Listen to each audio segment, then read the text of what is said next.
ઉત્તર ગુજરાતના વાતાવરણમાં આવ્યો પલટો. ઈડર શહેર સહિત કેટલાક ગામોમાં પવન સાથે વરસ્યા છાંટા. તો બનાસકાંઠાના દાંતામાં વરસાદી માહોલથી ખેડૂતોની વધી ચિંતા.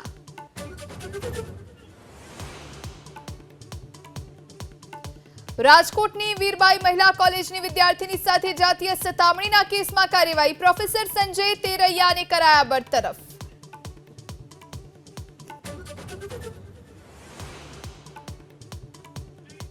મુંબઈમાં એનડીએ અને ઇન્ડિયા ગઠબંધનનું શક્તિ પ્રદર્શન. શિવાજી પાર્કમાં પીએમ મોદીની રેલી. તો ઇન્ડિયા ગઠબંધનની સભામાં ખડગે, કેજરીવાલ, ઉદ્ધવ અને શરદ પવાર ગજવશે સભા.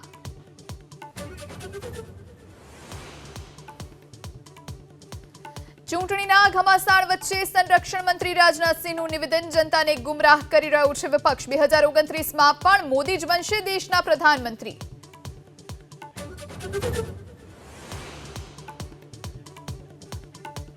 આપ સાંસદ સ્વાતિ માલીવાલ સાથે મારપીટના કેસમાં આવ્યો નવો વળાંક. આશરે 50 સેકન્ડનો વિડીયો વાયરલ. માલીવાલે કહ્યું, વિડીયોની સામે આવશે સત્ય.